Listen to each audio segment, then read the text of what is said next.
This dance is a prayer for the earth and therefore a prayer for women.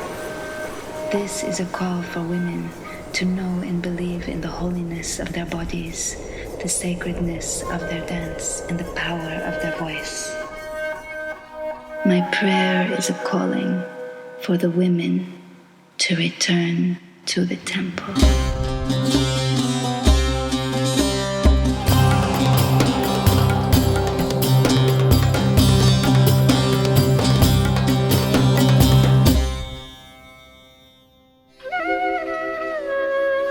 The temple dancers dedicated their lives to cultivating and channeling their inner power through dance, prayer, and healing in order to uplift humanity. For more than 2,000 years across the entire continent of Asia and beyond, these priestesses played a role in society that is now virtually extinct. I remember the moment I first experienced ecstasy through dance. I was about 9 or 10 years old when a family friend demonstrated Sufi whirling. Immediately I began to imitate her movement, spinning and spiraling, sometimes falling to the ground. Sufi masters might say that this sort of ecstasy is simply a natural state we need only to remember. A state that children easily access, but that as we grow, we slowly forget. Perhaps it was this sweet moment from childhood which planted the first seeds of a journey that has called me to explore this meeting point where ecstasy meets human form through dance across many worlds.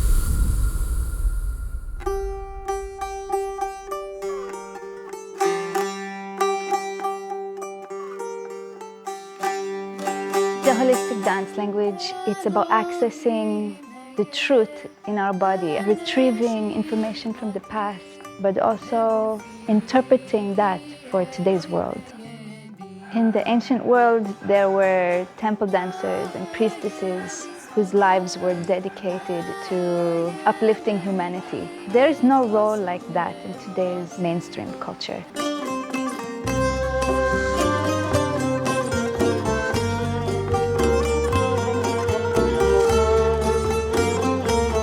We are often conditioned to numb ourselves and to repress our feelings.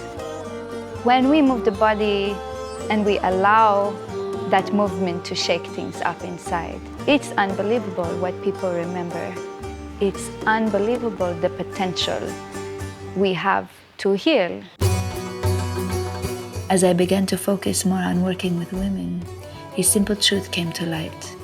An empowered woman is able to draw upon different energies as needed.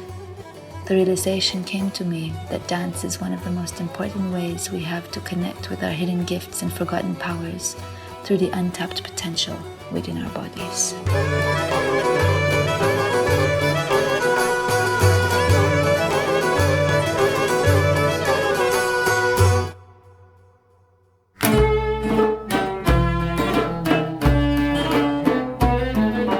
I saw Zola performing in the Sufi festival in Israel like 2 or 3 years ago. I felt her devotion, in her dance. I could feel it and I could see it and I connected so much with it. Actually, I was coming here with no expectations, not really knowing what this would be. It was the first time I was choosing something that wasn't a teacher training or had a direct result, but I was just trusting something inside. That felt quite scary, actually, to be following something just from the core of a heart. When I met with Zola first time in India, she was already traveling many years and studying with many different masters. I felt I should invite her to Turkey to have her workshop. It was such a strong and deep Sufi woman sharing. I will never forget in my life.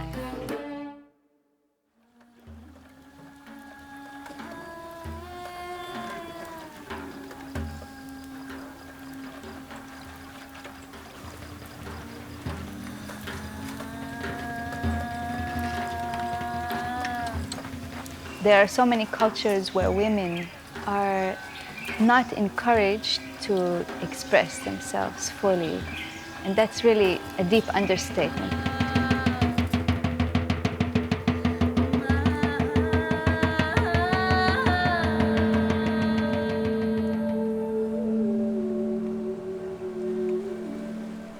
It's our birthright to be able to celebrate our bodies and our beauty, and we should not hide it. So I was really called to get Zola to come here to Egypt, because we've been taught for so many years, not just us, like all our mothers and our grandmothers, that we should lower our voice, we should not be dancing, we should not be laughing. This sort of teaching at least liberates us, gives us a space to express.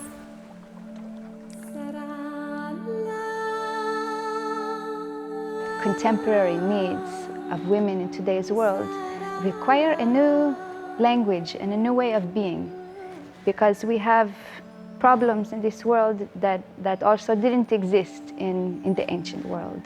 Western women are considered to be not repressed, but in my experience, Western women are also deeply repressed and deeply conditioned not to let out their subtle sounds, their intuitive power.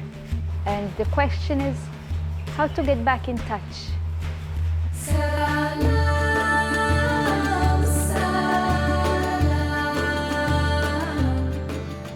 My deepest mission is to go to the root of why women aren't fully expressing themselves. One of the gifts of this program is the deep level of vulnerability that we created space for, where women were able to open up about pains and traumas that went very deep in their lives that they had not been able to express to others, even the people who were closest to them. The other thing it's opening up for me, I would say, is my sexual energy and releasing my shame around that, embracing that part of myself and using that energy to heal myself. The exercises of really connecting with my womb and opening it up to my chest of my heart. This movement, I think, is really important, that we connect our hearts with our womb.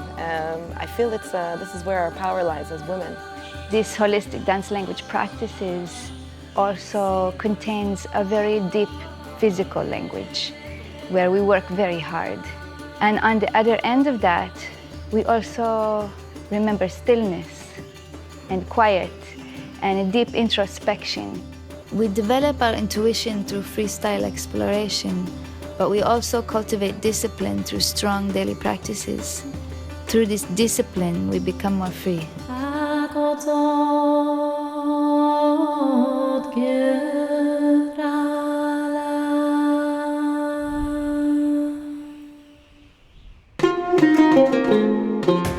For me, one of the most beautiful things I can see is a woman who doesn't care what other people think. If she's dancing or singing, it's just about to allow that out. When we start to do the practices of this work, our concept of beauty changes.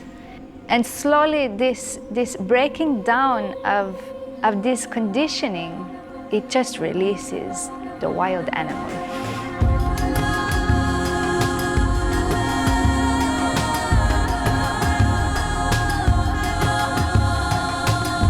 When an embodied woman is present, the sky opens.